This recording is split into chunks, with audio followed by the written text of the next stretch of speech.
We might be a small island, but we've got a big history that's still full of mysteries. So every year, hundreds of archaeologists go out hunting for clues to our forgotten past. I have never seen anything like that. In 2016, their discoveries have been more exciting than ever. It's all happening now. You little devil, Johan! Yeah. In this episode, Digging for Britain showcases the very best of them from the West. Each excavation was filmed as it happened by the archaeologists themselves. Their dig diaries mean that we can be there for every exciting moment of discovery. Cracking little find. Superb.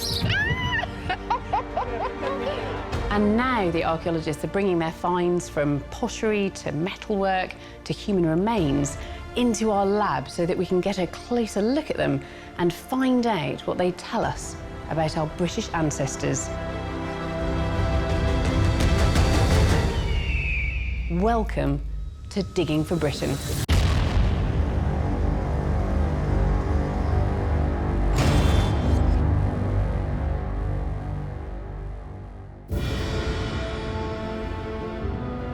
In this episode, we're joining archaeologists in the West as they make discoveries that will transform the history of Britain. On Jersey, a 2,000-year-old hoard of hidden treasure It's heavy. reveals the terror of the Roman invasion. Oh, that is stunningly beautiful. In Tintagel, Cornwall, an incredible Dark Age palace is uncovered at the mythical home of King Arthur. See, I'm starting to go on flights of fancy now, and to me, this is where King Arthur lived. And on Salisbury Plain, a lost map unearths hidden trenches that revolutionise our view of the First World War. This is as if the British have captured the German trenches and then they have to dig in facing German counterattack from up the hill. To put these revelations in context, I've come to Bristol Museum. And I've been given privileged behind-the-scenes access to see some of the archaeological treasures rarely seen by the public. But our first dig diary takes us 40 miles away to Stonehenge.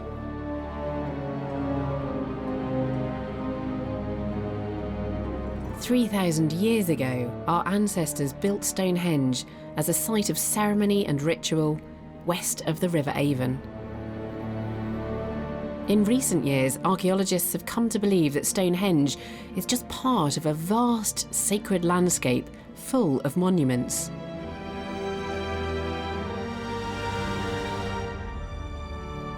But so far, their discoveries have mainly been to the west of the Avon. What lies to the east has largely been a mystery, until this year, when a team from Wessex Archaeology started digging at Bulford. At Bulford, just 3 miles away from Stonehenge, the discoveries were not only unexpected, they were unique, and they're helping to write a whole new chapter in the history of this archaeologically rich landscape. Shiv this out a bit. Phil Harding leads the team. Hi, this is Phil Harding. I'm talking to you on the edge of Salisbury Plain, about 3 miles east of Stonehenge. That's in that direction there. And I'm working on a site here. We've been working here since, just before Christmas now. And this is really quite an exciting site. Come and have a look.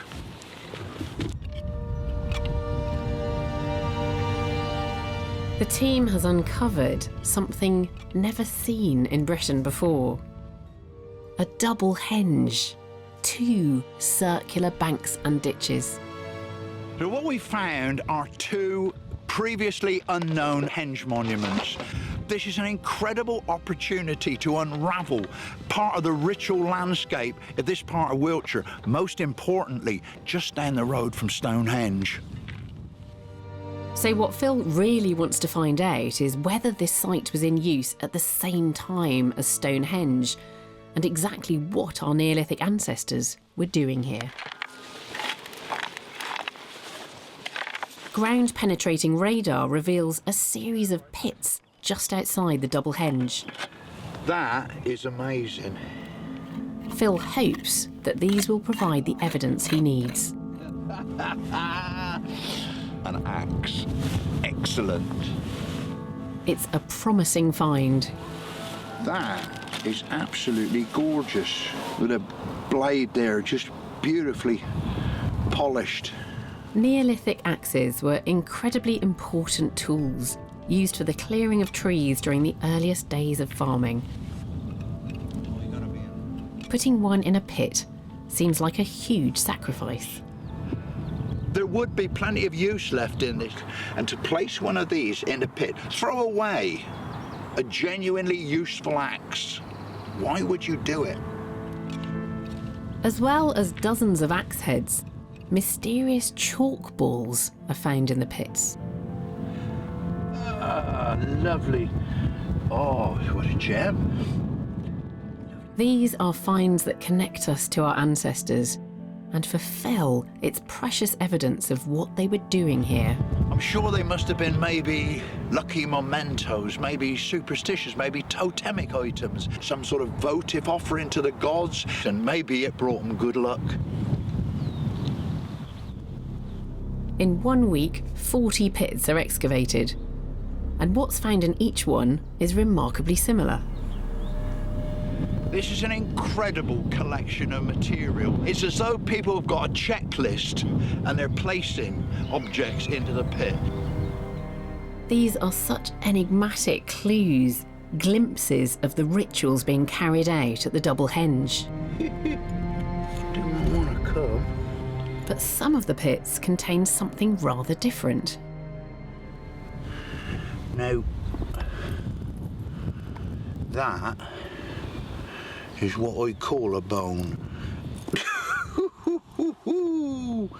It's from an aurochs, God, look at the size of it. a giant prehistoric cow. The aurochs was not on the average Friday night takeaway menu. I think what we are really looking at is festive, feasting, celebrations. Who knows, it might be seasonal, it might be marriage, it could be any other things. But what it is not is your day-to-day rubbish.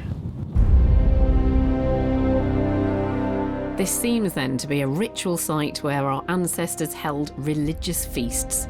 But can Phil be sure that it's contemporary with Stonehenge? Can we prove that these ring ditches is of the same date as our Neolithic pits? If we can do that, then we actually find an incredible ritual complex of the same date as maybe Stonehenge.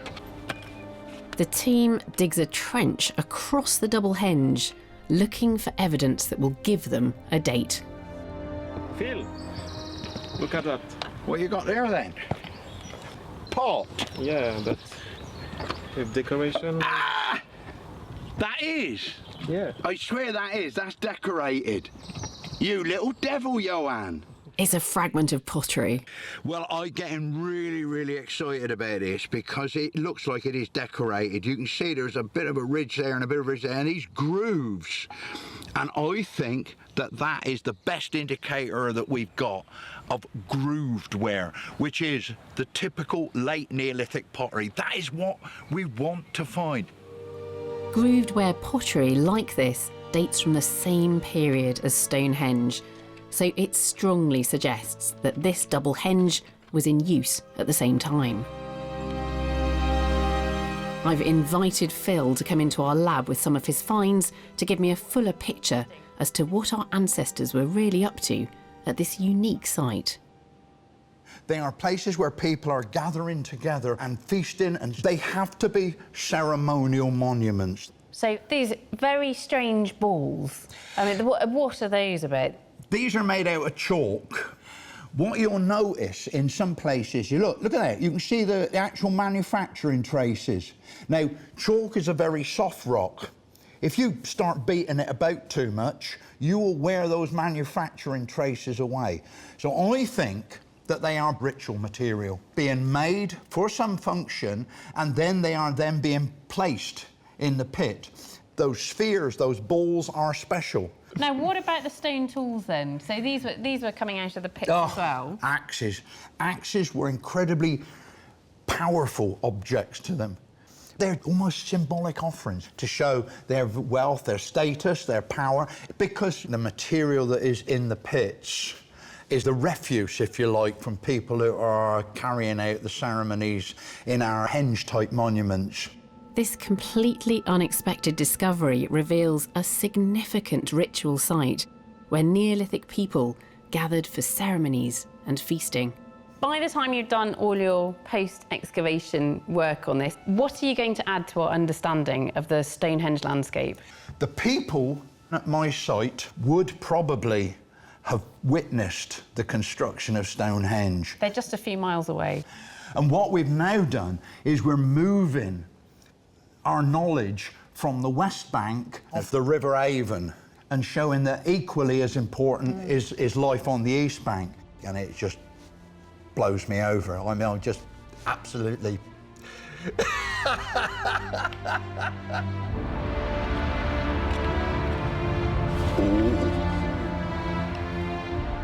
Britain's first double henge is a massive discovery that over the next few years could fundamentally change our understanding of how our ancestors 4,500 years ago used the Stonehenge landscape.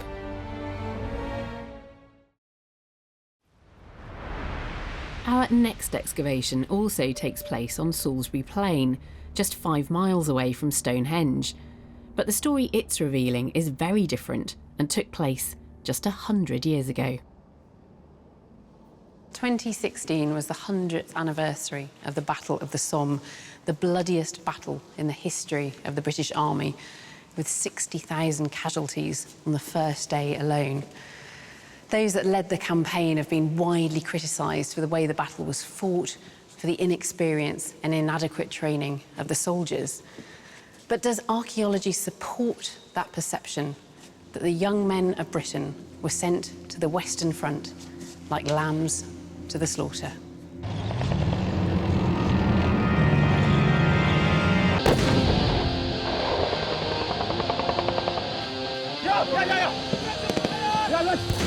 Salisbury Plain.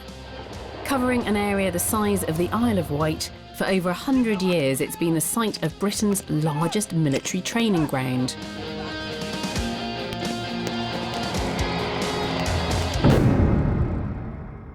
During World War I, thousands of soldiers came here in preparation for fighting in the trenches of northern France. However, it's often thought that this training was too short and inadequate. Incredibly, a map has been uncovered in the National Archive that might change this perception once and for all. It suggests that the army was at least planning to recreate German trenches of the Western Front in these fields, so our soldiers could rehearse attacks on them. But were those trenches ever actually dug and used for training?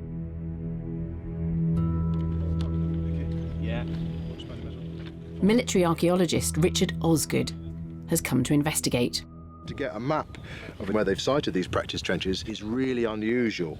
You've got individual notifications on the map, so an S is a shelter. MG, you might have guessed, is a machine gun position. To get all that together is really a huge opportunity. But nonetheless, the map tells you about what they're meant to do. It doesn't tell you what actually does happen. Maybe this map was schematic, maybe it's not what's dug. Our job here over the next couple of weeks is really to see what's left under the ground, and the ideal would be to get architecture from trenches and evidence for the lives of the people that were here 100 years ago.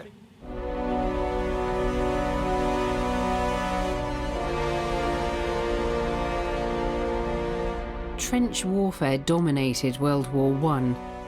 With the invention of new powerful weapons such as massed artillery bombardments and rapid-firing machine guns, soldiers were forced to dig trenches to hide in for protection. Soldiers could live in these trenches for weeks at a time before being ordered to go over the top and charge at the enemy. If Richard can prove that extensive German trench fortifications were recreated on Salisbury Plain, it's proof that the soldiers sent here received comprehensive training in attacking German positions, dispelling the notion that they were ill-prepared. On the first day of the dig, Richard's team starts to look for evidence of one of the German frontline trenches marked on the map. We're looking for a machine gun position. It's marked, helpfully, MG on the map. Already we're finding lots and lots of traces of the architecture of the trench, and this is just stripping the topsoil off. Richard finds a post from which barbed wire would have been hung, cleverly designed so it could be put into the ground without making a noise. If you're putting a barbed wire fence into no man's land, you're hitting it with a hammer, it's making a big noise, and snipers soon are attracted to that. The way they work out how to deal with that is to put these things in, and this will have a sort of a corkscrew at the bottom, and to put it into the ground you put a stick through this eyelet and then you wind it down into the ground. And a few metres away they find the barbed wire that it would have supported. You know, you look at the obstacle of that. Imagine having that in front of the feature you're trying to take. It's a real impediment.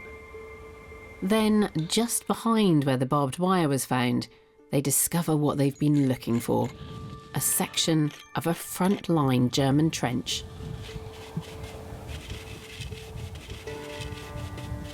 So we're on the German frontline trenches, and we were hoping to find the firing positions. Do you think we've got any evidence of that, Rich? We've got some really good evidence. We've got what we have identified now as a fire step. So a fire step is what lets you stand up out of the trench. So when you need to fire, you can get up, you can fire over the top, and then when you finish, you can get down into the relative safety of that extra 1.5 foot worth of soil. This is clear evidence that the soldiers were training to capture authentically recreated frontline German trenches. But were the fortifications marked on the map behind the front line also built? If they were, it would prove that the soldiers were training not only to attack the front line, but also to fight right through to the rear. Okay, so we've got this really interesting shelter, and importantly we've got the corrugated iron roof that covered the shelter. We've got this little step here, which is probably some sort of seating arrangement so that with the roof above people could sit underneath. Shelters like these would have offered some protection from the elements, as well as from the shrapnel of artillery bombardments.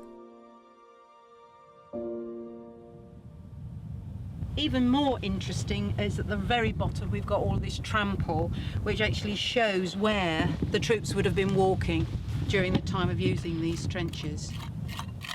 The trample floor isn't the only evidence that these trenches weren't just for show, but were used by large numbers of soldiers. What we're looking at, is it a latrine or not? It is a latrine. For you, it's more of a urinal rather than a proper toilet. We know that because of the yellow sandy-like material at the bottom. That's put very politely. Richard is now excavating trenches even further back from the front line, and here he finds evidence of how soldiers were trained to continue the battle once the German trenches had been captured. There's a shelf facing up the hill in each of these little slots. This is as if the British have captured the German trenches and they've worked their way through the German front line, they've got through the reserve and support lines, and then they have to dig in facing the presumed German counterattack from up the hill. It's evidence that major battle simulations were taking place here. After 2 weeks, they've uncovered an extensive network of trenches, shelters and machine gun positions, a faithful recreation of what soldiers could expect to encounter on battlefields like the Somme. They utilised the high ground over there, they utilised the high ground in front of me, and the hillside behind me. And this is just the German positions. This is hectares and hectares. It's a vast training landscape. It's incredible that this map had been lost, and without it we wouldn't have had a clue that so much effort had been made in recreating such an amazingly huge trench system.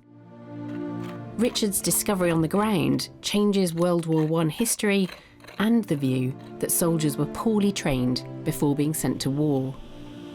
People that are training through this in 1915 are getting as good an experience as they possibly can. This is the example of generals really trying their very best to give the training required for what's going to happen in 1916, getting away from the idea of these chaps just walking around the parade square with broom handles and then being sent to imminent death on the Battle of the Somme. Even practicing on Salisbury Plain, trench warfare must have been miserable. So what can archaeology tell us about the men who trained here? Richard has come into the lab to tell me. And you've got some of the artefacts here. Yeah, we do. This is all about morale in many ways. You can be bored in the trenches and wet and miserable, and the one thing you want to do if you're sitting there cold and tired is have a brew. And that tin over there, that's a tin of condensed milk. Right. And the soldiers bayoneted it. Yeah. You can imagine them sitting there in the trench, need a brew, and you pour the condensed milk in, chuck the tin away. And I think that's lovely. That's all about keeping sane, frankly.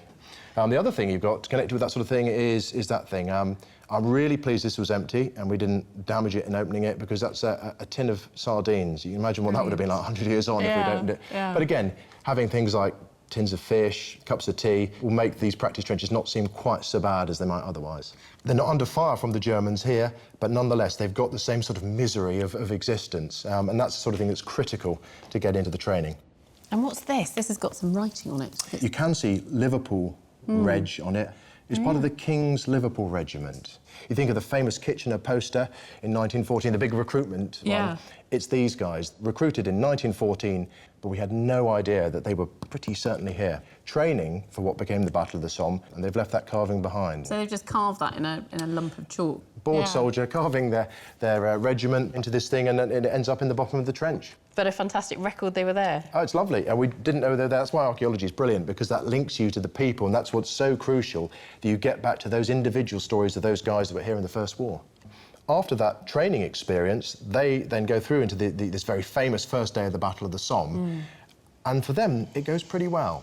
They take relatively... Yeah, because there are thousands and thousands famous of figure of casualties. 60,000 casualties on the first day. But for the Liverpool Pals, they fight alongside the French on the right-hand side of the British attack, and they take all their objectives and they take relatively few casualties. And that's not the story you get when you think of the Battle of the Somme. Despite the extensive training that Richard has shown these soldiers received, training wasn't enough. Just a few weeks after their success on the first day of the Somme, the 4,000 eager young volunteers of the Liverpool Pals had received over 1,000 casualties. A shocking 1 in 4.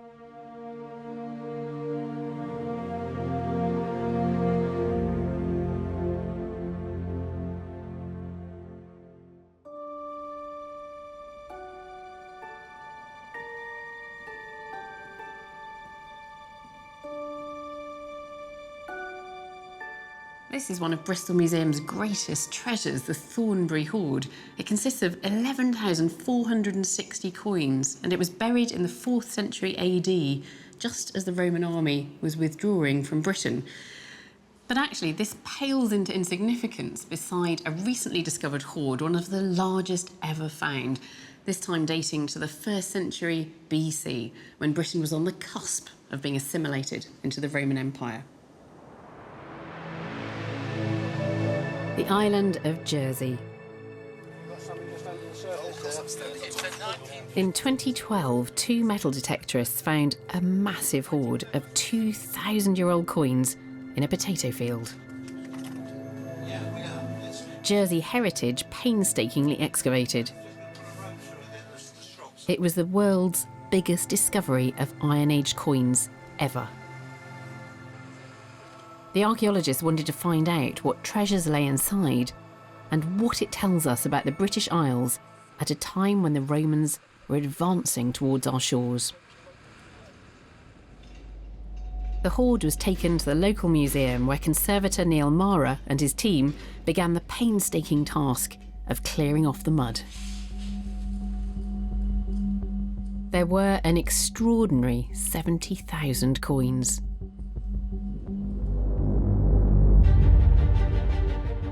And more treasure lay hidden within.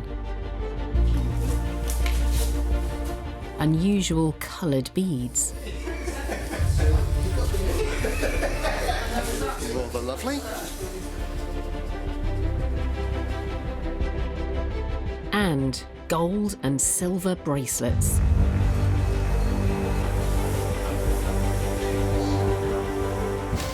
This has been much more complicated than expected.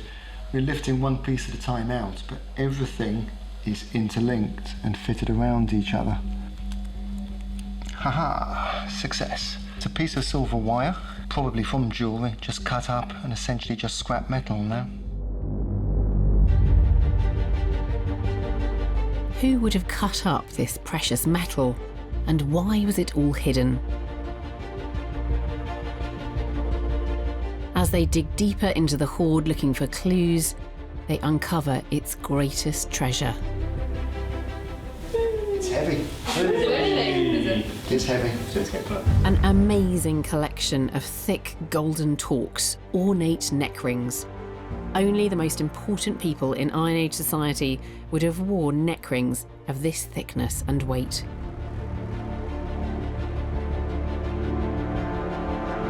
After 2,000 years in the ground, it's taken Neil 4 years carefully picking it apart to reveal its contents.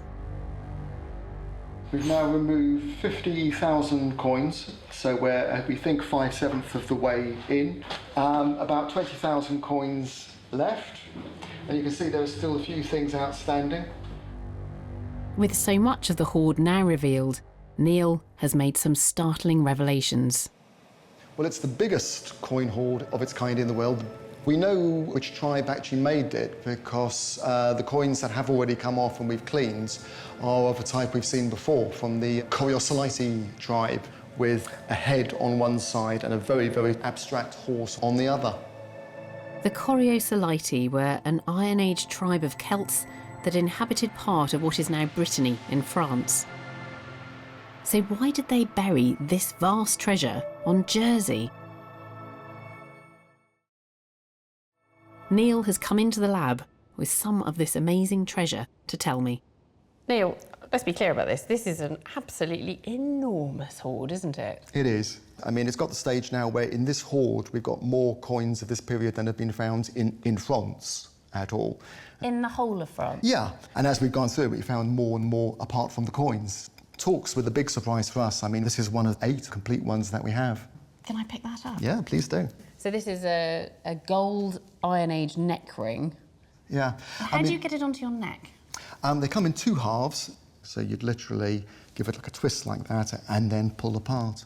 And the pattern is peculiar because it's not facing the observer, No, it's kind of facing the wearer. It would be inside by your throat, yes. Yeah, that's beautiful. What about the coins themselves? Do they give us a clue as to the date? I mean, literally 99.5% of the coins in this hoard dates are around sort of 62 BC or before. They're dated. Lovely. Look at that. So They're beautiful faces, wonderful aren't little they? face on that side. We know that those were all made in the run-up to the invasion by Julius Caesar, and so perhaps they knew that Julius Caesar was coming up from the south, defeating, you know, tribe after tribe after tribe, and that they hid their wealth. They actually got it offshore, rowed the thing to Jersey. That we seem to be somewhere that was quite hard to reach, quite hard to land, and so perhaps it was somewhere to hide. And dug it, buried it, with the idea, presumably, of coming back for it later, and were perhaps killed. The burial of the Jersey hoard reveals the fear that gripped the Celtic tribes as the Romans advanced towards our shores.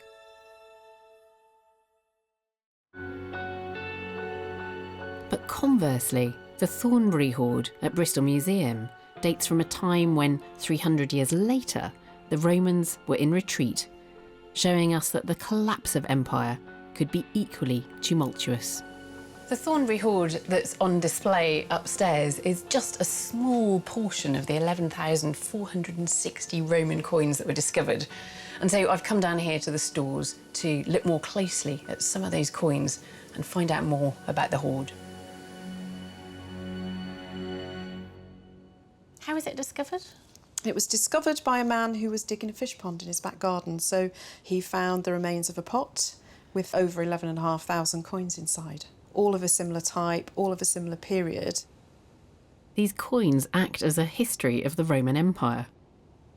Virtually all the coins are Constantinian, so Constantine, the emperor that's associated with enabling Christianity to be worshipped across the empire. And found in Constantinople. And found in Constantinople. So you get two types of coins. So you get one coin in this hoard which hark back to the foundation of Rome. Ah, that's beautiful. So we've got a little wolf with Romulus and Remus underneath. That's a gorgeous coin. Look at that. And then there's a female personification of the new empire's capital, which is Constantinople, and that is Constantinopolis. The coins are also evidence of the empire's decline. By this time, the coinage has become very debased. There's very little silver content, and virtually everything is made out of copper alloy, and also not quite as well modelled. So the coins are being literally debased. They are getting smaller. Is this a sign of a crumbling economy then as Rome goes into decline? Yes, they're debasing everything. So where were these minted then? Are they British coins in origin? None of the ones that I've seen are actually from Britain. We know that because they have little marks on the bottoms of them. We've done a sort of, it's almost like an airline map of where these things have come from, and the furthest one that we've found is Antioch in Turkey, and we've got things from Thessalonica, but also Croatia. As part of the empire, Roman Britain was connected with diverse people and cultures across Europe and beyond, and this was also a period of relative peace. But when the empire crumbled, it must have been a difficult and even frightening experience for many people. And why on earth was this volume of coins buried? That's the $64,000 question, because we have no idea. This was a troubled time, wasn't it? So, I mean, I suppose there are numerous different reasons that somebody could be burying money in the ground. They could. They could be trying to hide it. It could be effectively banking it. And you kept it and you hid it from anybody. You didn't want to have it. And that might be somebody you thought was coming to raid. And clearly we have no idea why nobody collected it. By the 4th century AD, the Romans were pulling out of Britain, and whoever buried these coins never came back for them. Britain was plunged into a period of uncertainty for the next 600 years, sometimes known as the Dark Ages. Our next excavation provides brand new and very strange clues as to how our ancestors made sense of this upheaval. For archaeologists, burial sites can offer precious clues as to how our ancestors lived and died, but sometimes they also provide us with surprising insights into what seem to us today to be bizarre beliefs and strange rituals long since forgotten.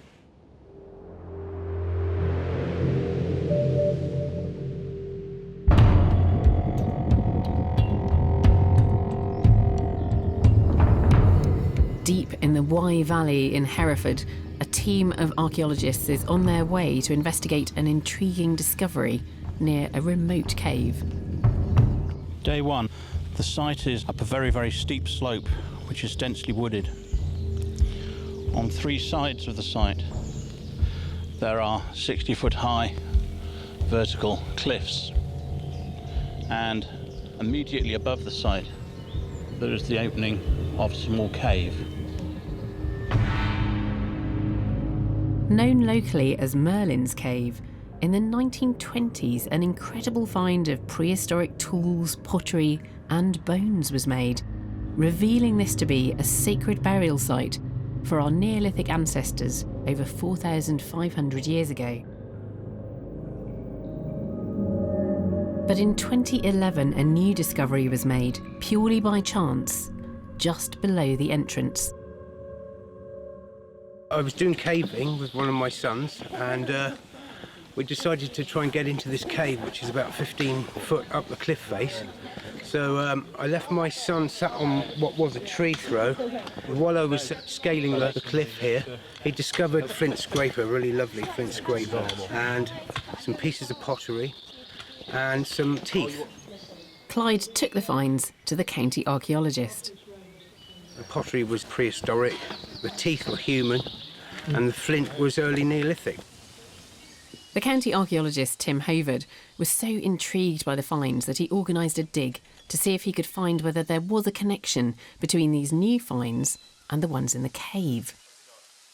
What he found was even more exciting. We found 2 human skeletons laid out under 2 of the tree throws.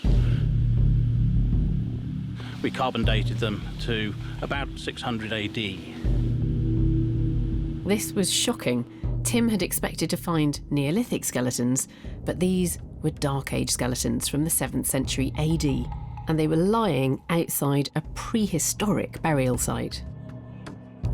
But with such a huge time difference, surely there couldn't be a connection. Then the next piece of evidence emerged.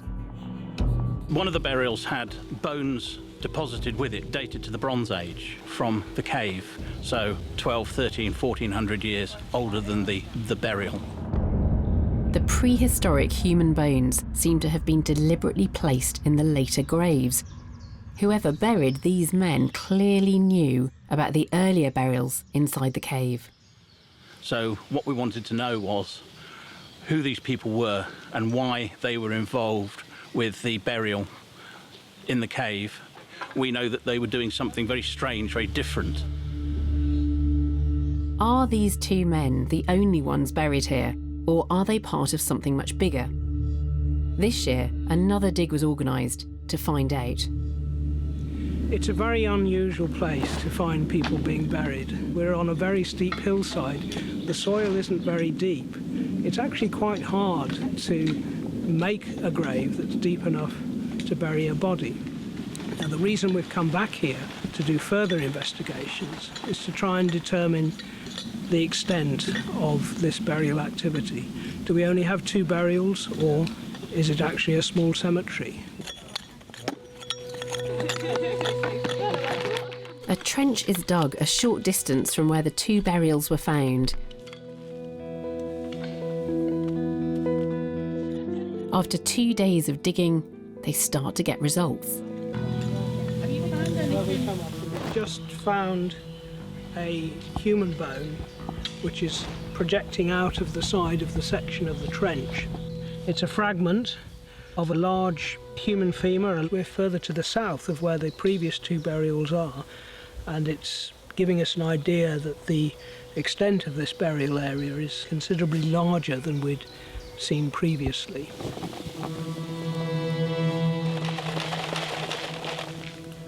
More human remains are uncovered. We've just found this, which is a human tooth. It's actually a human canine, an adult tooth. And then a little bit of bone, which is just from the path. Now we're finding remains of other skeletons, including the thigh bone of a newborn child. Now, up to now, all of the bones found from these burials have been of adults, but now we're finding evidence that even very young infants are being buried at this site. Analysis shows that these date from the same period as the skeletons first found beneath the cave entrance. It's evidence that the team has uncovered the burial ground of a Dark Age community. It's an incredibly strange discovery. Prehistoric burials inside the cave seem to have been so important to this community 2,000 years later that they chose to be buried close to the cave, even though digging graves on this steep ground must have been incredibly difficult. And another discovery is made, evidence that these people are also being buried, along with bones from inside the cave. Now, on the top of this bone here, we can see encrustation, and this is in fact tufa or stalagmite, which is only formed inside the caves. This bone has come out of a cave, so this provides a direct link between the cave up there and what's being deposited down here. The team from Manchester University have discovered not only a forgotten burial ground, but a strange funerary ritual that's been lost for 1400 years. I'm interested to find out what the archaeologists think was going on here. So you've got Dark Age burials outside the cave, and then inside the cave there seems to have been a lot of bone, human and animal bone, from much, much earlier, some period in prehistory. From at least the Neolithic. It's buried with 2 cow bones. So this bit here? Yep. So a bit of cow rib. And then there's the knuckle of a cow leg bone by his head that he was buried with as well. Tim believes there could be a special connection between this particular man and the earlier burials inside the cave. And have you analysed the bones? What are you able to say about this individual? He is certainly well into his 50s, if not in his early 60s when he died. He was a very tall person, or at least he was well over 6 feet. We can see that with him lying out here, can't we? I mean, look at those thigh bones. Yeah. The fact that he is large and robust and lived to a reasonable age would suggest that, if nothing else, he was well fed, which may suggest that he was being looked after. So who do you think he was? I think, just with the fact that he's buried with animal bones that must have come from the cave, that he was actually in charge of looking after the contents of the cave for a period of time. So you're seeing this as a sort of cult centre, then? I think a cult is probably the way to look at it. They're honouring their ancestors, and they're honouring a cave that, as far as they're concerned, has been there for millennia. But at the same time, both burials seem to be laid out in, broadly speaking, a Christian tradition, extended with arms folded over the pelvis. So in that sense, they're following the Christian tradition, but there is this little bit of prehistoric bone as perhaps an indication that, OK, we're going to do this Christian style, but we'll include something from the past to show that we haven't forgotten about that tradition. The Dark Ages were a tumultuous period in British history. Anglo-Saxon tribes were invading, and it was a time of great political and religious change, with the establishment of new kingdoms and pagan ideas vying with Christianity for supremacy. It's highly likely that these weren't Anglo-Saxons. These were actually the native Welsh Britons, if you like, and they're adapting to Christianity as it comes from the south and east and moving up into the west, and they're gradually adapting. Such a strange sight, and I think it really reminds us we don't expect everybody across England and Wales to be doing exactly the same thing at the same time. The community at Merlin's Cave reached back into their past, combining burial practice with what seems to be an ancestor cult, and perhaps that provided them with much-needed reassurance during such an uncertain period in our history.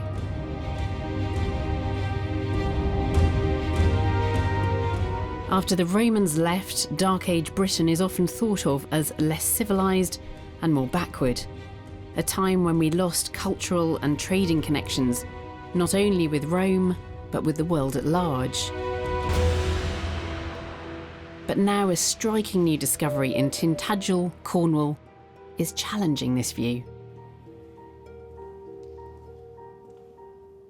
Tintagel is best known for its connections with the legendary King Arthur, who, according to myth, was conceived there. Well, this year, archaeologists returned to Tintagel, hoping to investigate its rich Dark Age history and disentangle archaeological fact from Arthurian fiction.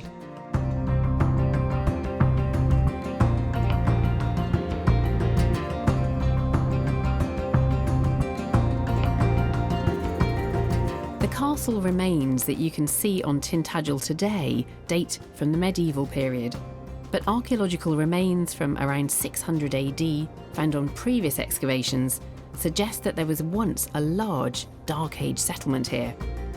In 2016, archaeologists returned to Tintagel to explore areas of the island that had never been dug before. They wanted to find out what kind of settlement it was, but what they found took them all by surprise. Day one of the Dig Diary, and today we've started excavating on the eastern terrace just here and over behind the castle on the southern terrace. We've opened up 4 trenches, and that's where we're hoping to find what we used to call Dark Age buildings, or buildings that belong to the 5th and 6th century.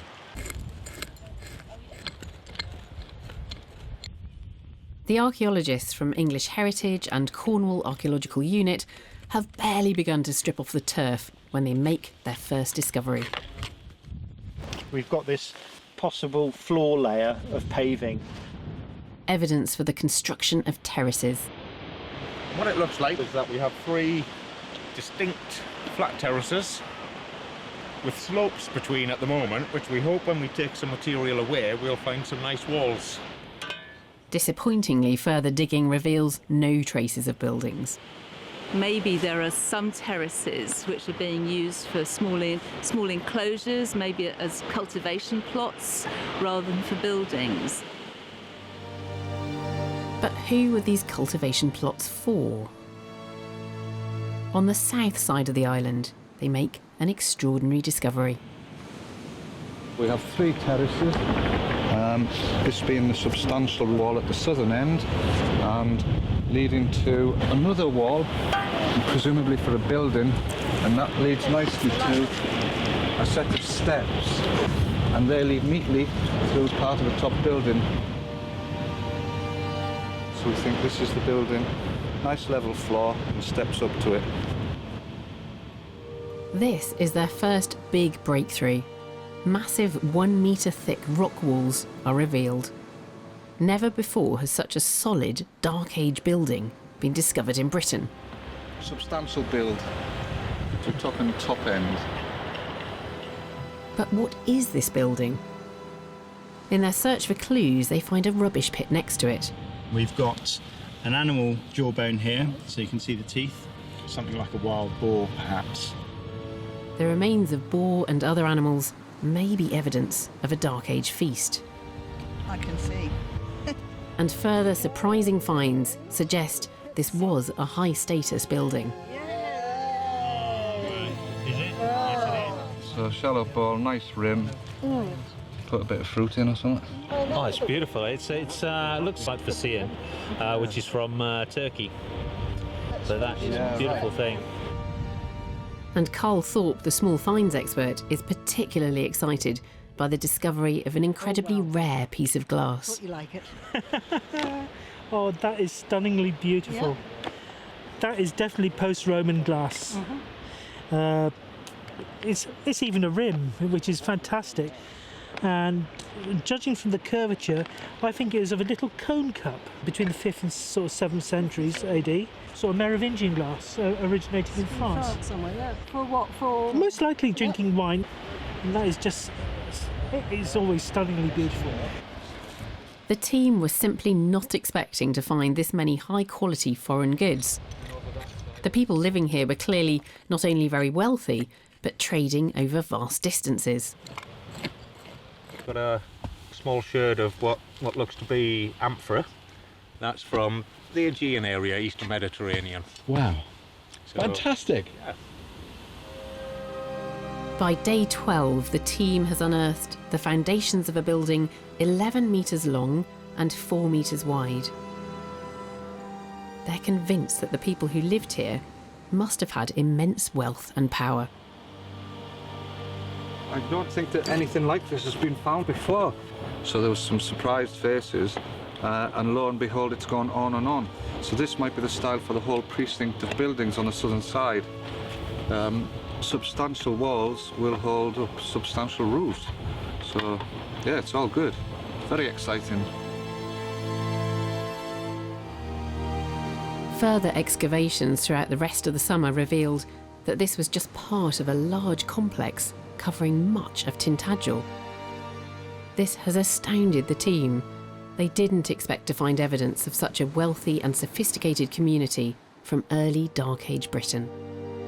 So do they really think they've discovered a Dark Age palace? And if so, what was it like to live in it? We can't be certain that it's a royal site, but whatever it was a high-status site because we got so much exotic material. Yeah, so, I mean, we saw some of this material coming out. So tell me about this piece of pottery. Yes, well, this is very, very finely made.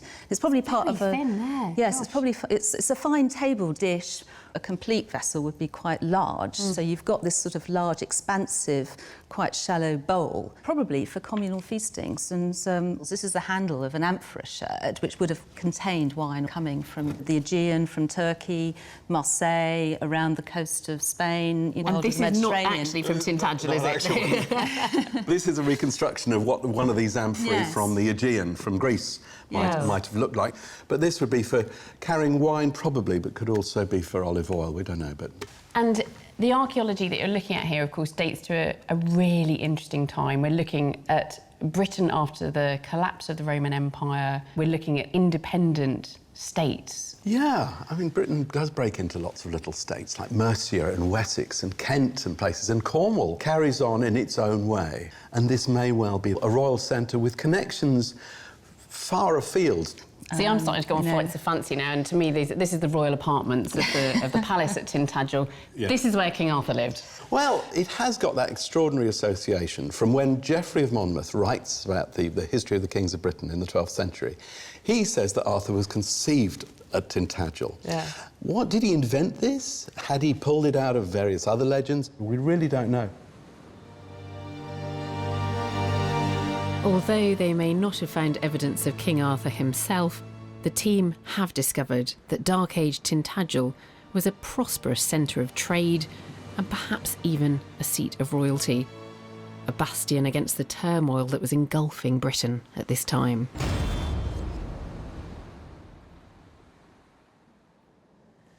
In the past, infant mortality rates were much, much higher than they are today. In the Dark Ages, it's thought that perhaps half of all children didn't make it to adulthood. And yet, when you look at cemeteries from the period, there just don't seem to be enough juvenile and infant burials. So were the burial rites for children different to those for adults? It's certainly possible. And archaeologists in South Wales have been making some intriguing discoveries.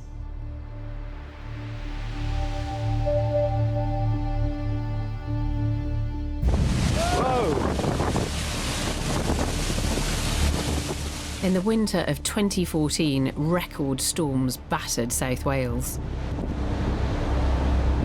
They were so ferocious that they eroded the Pembrokeshire coastline. And human bones started to appear as the sand dunes were stripped back, revealing an ancient cemetery. These skeletons may contain precious clues about our past. So for the last 3 years, a team from Dyfed Archaeology has been trying to save what they can from this now dangerously exposed site. This is classic rescue archaeology. Absolutely, you can see here that the threat is obvious and happening, and we're just dealing with it. It's day 3 of this year's dig, and they are beginning to excavate the Dark Age layers from the 7th to the 9th centuries AD. One burial emerges that is incredibly unusual and entirely different to anything they've seen so far. So it seems to be a woman buried with a baby in the crook of her arms. That's right. That's incredible. Yeah. That's the baby's head, yeah. Skull there.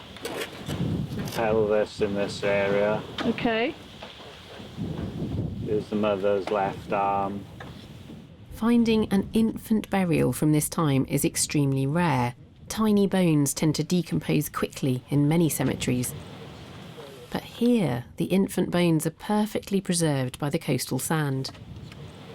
Ken, do you want to tell me what you're drawing? It's a kiss grave containing the remains of what looks like an infant. An infant's kiss grave. Either newborn, probably, or yeah. even a perinatal, very small child you see from the length of it. Yeah. And incredibly, other infant burials soon begin to emerge. It's rare to find this quantity of infants in a communal cemetery. It doesn't matter what date it's from, they are rare to find. Here we've got a large number of them because the preservation in the sand has been so good for skeletal remains. By week 3, they've found an incredible 20 infant graves, a sobering reminder of infant mortality rates at this time, and an intimate insight into how parents felt about losing so many young children at such an early age 1400 years ago. So what we've got here is a really rather nice bone pin, possibly a shroud pin. And some of the burials that we've had here, you can see from the position of the skeleton, the feet particularly, that these people look like they were wrapped in shrouds when they were buried. There was one absolutely tiny little infant. I actually excavated it myself. Its legs were actually crossed at the ankles, so again it suggests it was wrapped before being placed in the ground. This pin would have been used to carefully secure the shroud around this dead child before it was placed in its grave.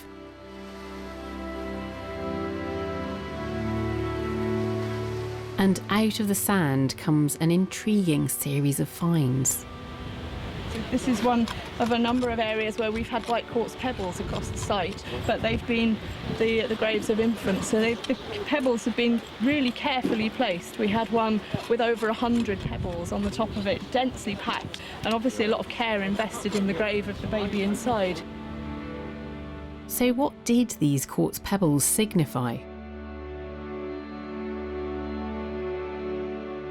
DIG co-director Marion Shiner and osteologist Katie Hemmer have come into the lab to tell me about their discoveries and what they tell us about the attitude of Dark Age parents to the deaths of their children.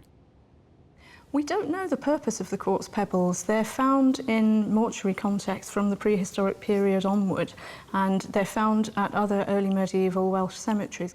There's a passage in the Bible in Revelation which talks about the person who has found Christ being given a white stone and in that a new name. There is evidence that in the later medieval period, each mourner at a funeral brought a stone or took a stone and put it on top of the grave, but you know, there must have been over 130 people at the funeral of that child if that's what this is signifying, and they are only on the children's graves. And they're burying very, very tiny children, well, infants. Yes, it's the thing that really strikes you about the site is the level of care that a lot of these infants and young children were buried with. Absolutely, I think we have to move away from old notions that people didn't care for their children at this time. They are investing the same amount of effort, if not more, into the burials of the really youngest members of this population. Discoveries like this show how archaeology can change the story of Britain. From revealing lost religious practices of the Dark Ages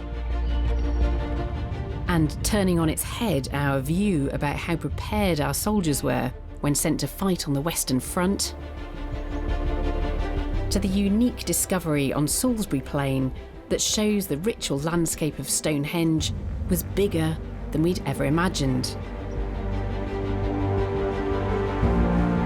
Our ancestors made the country we live in today. And through archaeology, we've been able to reach back through the centuries and touch their lives.